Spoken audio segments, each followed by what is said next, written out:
Hello hi मुझे रागीअ पारां मुंहिंजे पारां हाय कीअं आहियो तव्हां सभई। मां पहिरियों दफ़ो हेॾनि सालनि खां जेको मां रागीअ सां कमु कयां थी उहो सभु तव्हांखे सेखारण लाइ तयारु आहियां। मुंहिंजो पहिरियों रागी मास्टर क्लास, अगरि तव्हांखे रागी ख़बर न आहे त हिनखे फिंगर मिलेट बि चइबो आहे। ऐं अॼुकल्ह मिलेट मिलेट मिलेट जाम थो हले, पर हर शइ खे खाइण जो तरीक़ो हूंदो आहे। त हिन मास्टर क्लास में मां तव्हांखे सेखारींदमि रागीअ खे छो खाइणो आहे। पहिरियों त असांखे ख़बर ई न हूंदी हुई, मूंखे असां सिंधियुनि में मां इहो ॾिठो आहे, असांजे खाध खुराक में रागी कॾहिं हूंदी न हुई। हिनखे कीअं खाइणो आहे, छो खाइणो आहे, केतिरो खाइणो आहे, इन जी कुकिंग कीअं करणी आहे, इहो सभु मां तव्हांखे सेखारींदमि। ॿिनि भाषाउनि में थी मास्टर क्लास कयां। 19 जुलाई ते सिंधीअ में रागी मास्टर क्लास ऑनलाइन ऐं 26 जुलाई ते इंग्लिश में मास्टर क्लास रागी जो। तव्हांखे जंहिं मास्टर क्लास में अचिणो हुजे तव्हांजी मर्ज़ी आहे। जाम घटि फी रखी आहे, पर एॾो वर्थ जेको आहे, वैल्यू वर्थ आहे, उहो मां ॾियां थी। माना मां चवां अगरि मुंहिंजो वस पुॼे त मां 5,000 6,000 रखां क्लास जी प्राइस, जेतिरो मां सेखारींदमि, जेको मां ॾींदमि उन जे बदिले में। हाणे रागी वज़न घटाइण लाइ छो ज़रूरी आहे। ग्लूटन फ्री ग्रेन्स जेको अॼुकल्ह चवनि था खाओ, रागी ग्लूटन फ्री आहे, पर उनखे पचाइणो कीअं आहे उहो इम्पोर्टेंट आहे। पचाइण माना वेले करे पचाइण वारो न, खाईंदा असां सभु कुझु आहियूं, उन मां पचंदो छा आहे, इंग्लिश में चवंदा आहिनि assimilation. That is very important. त हर शइ खे सुठी तरह असांजे पेट में पचे, उनखे खाइण जा तरीक़ा हुनजो टाइम हूंदो आहे। त इनखे सभु कुझु कीअं करणो आहे, धोइणो आहे, सुकाइणो आहे, रागी जो अटो घर में कीअं पीसणो आहे, इहो बि सेखारींदमि। 10 खां मथे तव्हांखे मां लिखत में रेसिपीज़ ॾींदमि, जीअं तव्हां वञी सिधो सिधो ठाहियो घर में। ऐं जिन खे वज़न घटाइणो आहे, जिन खे डायबिटीज़ आहे, उन्हनि खे ख़ासि करे चवंदा आहिनि रागी खाओ, पर कीअं खाओ। जेको बाज़ार में अटो मिले थो उन में ग्लूटन विझी था ॾियनि, कहिड़ो अटो आहे, छा मिक्सिंग आहे, घणो रखियलु आहे, इहो सभु जाम ईअं इम्पॉर्टेंट ॻाल्हियूं आहिनि। त मां जेके अटा ठाहींदी आहियां पाण घर में, भॻवान जे महिर सां मूंखे पंहिंजी चकी आहे, त उहो सॼो प्रोसेस मां तव्हांखे ॾेखारींदमि। हाणे हिन जो मतिलबु ईअं न आहे की तव्हांखे बि वञी चकी वठणी आहे। बिना चकीअ मां जाम साल कमु हलायो, अॼु खां 5-7 साल खां मां रागीअ जो यूज़ कयां थी।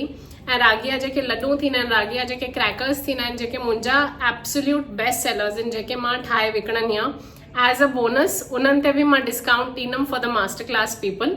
बट मूंखां तव्हांखे न बि वठिणो आहे, खाली अची सिखणो आहे। ऐं मोस्ट इम्पॉर्टेंटली मुंहिंजो फेवरेट, रागी फुल्को कीअं पचाइबो आहे, जेको 12 कलाक ताईं ईअं नरम हुजे। मां हिते तव्हांखे वीडियो क्लिप विझी करे ॾेखारींदमि। एॾो मस्तु ठहंदो आहे बिना मिक्सिंग जे। तव्हांखे बि ख़बर हूंदी, जेको जूअर आहे, चांवरनि जो अटो आहे, इहे अटा यूज़ करणु थोरा ॾुखिया आहिनि। या त प्लास्टिक जी पनी रखी करणो पवंदो आहे थप थप, त उन्हनि वांगुरु मूंखे न करणो आहे। रागी अटे लाइ काई प्लास्टिक जी पनी ई थप थप न खपे। जाम सवलो तरीक़ो, जाम सुठो तरीक़ो, जीअं असां रागी खे रोज़ पंहिंजे लाइफ में इंक्लूड करे सघूं। हाणे तव्हां चवंदा रागी कहिड़े एज लाइ इम्पोर्टेंट आहे। मुंहिंजा जेके मां गट ग्लो प्रोग्राम्स आहिनि, मुंहिंजा जेके क्लाइंट्स आहिनि, उन्हनि सभिनीनि खे मां इहो सेखारींदी आहियां, हर एज जे औरत खे, हर उमिरि जे औरत खे रागी खाइणु खपे, पहिरीं ॻाल्हि। ॿी, जेको हिन में कैल्शियम कॉन्टेंट आहे, जाम मुंहिंजो क्लाइंट्स आहिनि, असां त खीर ई न पीअंदा आहियूं, खीर न पीअंदा वांदो न आहे, रागी खाओ। जेतिरो हिन में कैल्शियम कॉन्टेंट आहे उहो ॾाढो ज़रूरी आहे। हर छोकिरी, हर माई जेकी प्रेग्नेंट थियण जो सोचे थी, उनखे कंपलसरी रागी खाइणो आहे। ॿार जे हेल्थ लाइ उहो ॾाढो सुठो हूंदो आहे। पर कीअं खाइणो आहे, मूंखे के क्वेश्चन्स आहिनि इंस्टाग्राम ते, चवंदा आहिनि रागी गरम आहे। ऑफकोर्स हर शइ जी हिकिड़ी अंदर जी प्रकृति हूंदी आहे आयुर्वेद जे हिसाब सां। त मां तव्हांखे आयुर्वेद पर्सपेक्टिव बि सेखारींदमि, केतिरो खाइणो आहे, कीअं खाइणो आहे, जीअं उहो पचे ऐं घरमाइश न करे, उहो बि सेखारींदमि। बिकॉज ज़रूरी त आहे, खाइणो त आहे। ओके, त not only during entire pregnancy जो period, but also postpartum. And मां न प्रेग्नेंट आहियां न पोस्टपार्टम आहियां, बट तॾहिं बि आई मेक श्योर मां रागी मुंहिंजे घोट जे डाइट में एवरी सिंगल डे इंक्लूड कंदी आहियां। कीअं, अलॻि अलॻि तरीक़नि में, कॾहिं स्वीट फॉर्म, कॾहिं स्नैक्स फॉर्म, कॾहिं फुल्को, कॾहिं लड्डू। त इहे सभु ईज़ी तरीक़ा फॉर ऑल एज ग्रुप्स मां तव्हांखे सेखारींदमि. नंढनि ॿारनि लाइ कीअं त रागी उन्हनि खे टिफ़िन में विझी ॾियो, कीअं उन्हनि खे घर में खारायो, उहो सेखारींदमि.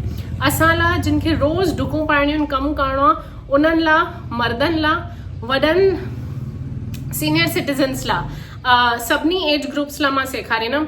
एंड ट्रस्ट मी, जेके बि तव्हांखे गोॾनि जा सूर, पुठिया सूर आहिनि, सूर भॼे छॾींदो. वॾे में वॾी दवा आहे, पर लॻंदी दवा वांगुरु न आहे. जाम मस्तु टेस्टी ठहंदी आहे. आहे सदोरी जाम नंढड़ी, सफ़ा माना हिकदमि ईअं तव्हां ॾिठो आहे नी साइज़ केतिरी आहे, पर जाम कम जी आहे. And I call it a very humble millet. जाम सदोरी आहे. त तव्हां ॿियो कोई मिलेट न खाओ, ख़ाली इहो हिकु इंक्लूड कयो पंहिंजी डाइट में, त बि जाम थींदो. ठीकु आहे. हिन क्लास जी काई रिकॉर्डिंग अवेलेबल न हूंदी. मां ज़ोरीअ ख़ाली लाइव रखियो आहे सेशन, बिकॉज मूंखे खपे इंटरेक्शन. मूंखे खपे कि तव्हां मूंखां सुवाल जवाब कयो, जीअं तव्हांखे सिखणु मिले. एंड ऑल्सो ॿिया जेके मां क्लासिस अटेंड कया आहिनि, पूरो थियण महिल क्वेश्चन्स महिल हिकु ॿ क्वेश्चन पुछी हलंदा थींदा आहिनि. मां उहो न कंदमि. आख़िर ताईं जंहिंखे जेको सुवाल आहे पुछे, ऐं उनखां पोइ बि मां ॿधल आहियां. अर्ली बर्ड रजिस्ट्रेशन 2 ॾींहंनि में पूरी थी थिए, त प्लीज़ साइन अप कयो. डिटेल्स मां सभु डिस्क्रिप्शन बॉक्स में विझांव थी. 1000 रुपयो बि अघु कान्हे इन क्लास जो. एंड ड्यूरेशन लॻभॻि 2 कलाक, 90 minutes plus Q&A, unlimited time. Okay, totally worth your money. One time, first time class आहे. एॾो भरे भरे मां तव्हांखे ॾींदमि, तव्हांखे ईअं थींदो यार वसूल थी आहे पैसा, उनखां जाम मथे ई वसूल थी आहे. त प्लीज़ अचो, अर्ली बर्ड रजिस्ट्रेशन कयो. सिंधी क्लास, इंग्लिश क्लास, जेकी तव्हांजी मर्ज़ी. मां पंहिंजो UPI ID, फ़ोन नंबर सभु डिस्क्रिप्शन में विझां थी. प्लीज़ अचो, जाम सुठो रहंदो आहे क्लास. पहिरियों दफ़ो मां पंहिंजियूं सॼियूं लर्निंग्स आतुर आहियां तव्हां सां शेयर करण लाइ, छाकाणि त मूंखे खपे वधीक खां वधीक माण्हू रागी इंक्लूड कनि पंहिंजे डाइट में. पर कीअं, केतिरो ऐं छो, उहो सम्झी करे. ईअं ई कुझु बि न करिणो अखियूं बंदि करे. ठीकु आहे. Thank you. See you in the class. And मां विसरी वियमि, सुठा वार, शाइनी वार, सुठी चमड़ी, या सुठो body and clean system body जो, जिन खे कॉन्स्टिपेशन प्रॉब्लम्स आहिनि, जेके बि प्रॉब्लम्स आहिनि, विश्वास कयो, विश्वास करे अचो क्लास में. जाम फ़र्क़ु पवंदो आहे. जाम माण्हुनि साइन अप कया आहिनि. थोरा ई स्लॉट्स बचा आहिनि अर्ली बर्ड लाइ, त प्लीज़ जल्दी साइन अप कयो. तॾहिं मां हिन वीडियो जो टाइटल ज़रूरी वीडियो विधो आहे. Okay, thank U.